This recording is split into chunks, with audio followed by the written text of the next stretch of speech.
Dis donc, veux-tu parler? La statue! Eh bien, que veux-tu dire, traître? Je vous dis que la statue! Eh bien, la statue! Le seigneur commandeur voudrait-il venir souper avec moi? Oh, monsieur, vous vous moquez! Non, non, je sais ce que je vous dois, et je ne veux point qu'on mette de différence entre nous deux. Êtes-vous bien de mes amis?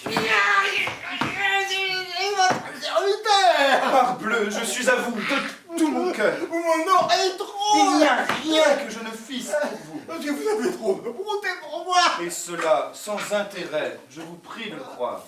Je n'ai point mérité cette grâce, assurément. Mais monsieur... Bon, ça, monsieur Dimanche, sans façon, voulez-vous souper avec moi? Ah non, monsieur, il faut que je m'en retourne tout à l'heure. Allons vite, un flambeau pour conduire monsieur Dimanche. J'ai souhaité un fils, avec des ardeurs non pareilles.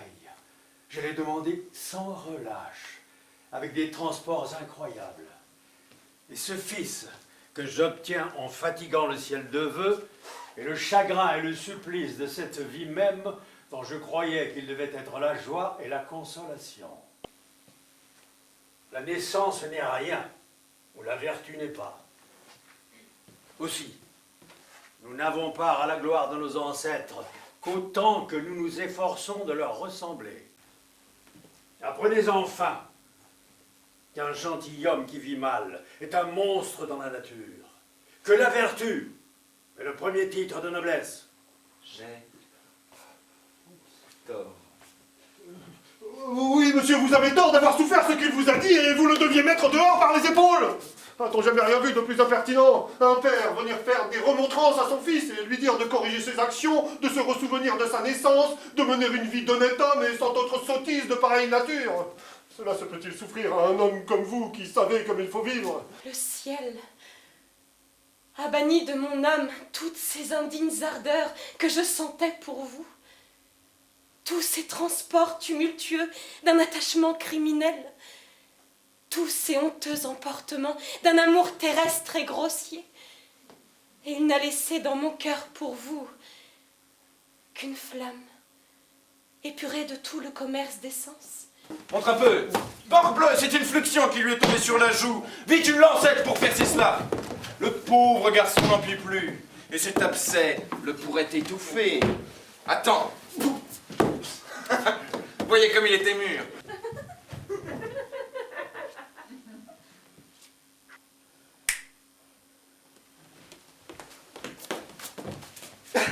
Vite donc. Allons. Mets-toi à table. Monsieur, je n'ai plus faim. Prends ce flambeau. On n'a pas besoin de lumière quand on est conduit par le ciel.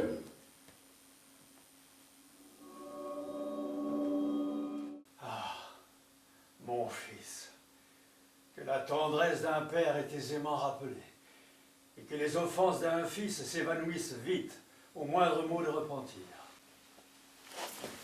Et persistez, je vous conjure, dans cette louable pensée. Quoi, tu prends pour de bon argent ce que je viens de dire? Et tu crois que ma bouche était d'accord avec mon cœur? Le personnage d'homme de bien est le meilleur de tous les personnages qu'on puisse jouer aujourd'hui. Et la profession d'hypocrite a de merveilleux avantages. C'est un art de qui l'imposture est toujours respectée. Combien crois-tu que j'en connaisse qui, par ce stratagème, ont rhabillé adroitement les désordres de leur jeunesse, qui se sont fait un bouclier du manteau de la religion, et sous cet habit respecté, ont la permission d'être les plus méchants hommes du monde. C'est ainsi qu'il faut profiter des faiblesses des hommes. Et qu'un sage esprit s'accommode aux vices de son siècle. Et par conséquent, vous serez damné à tout le diable!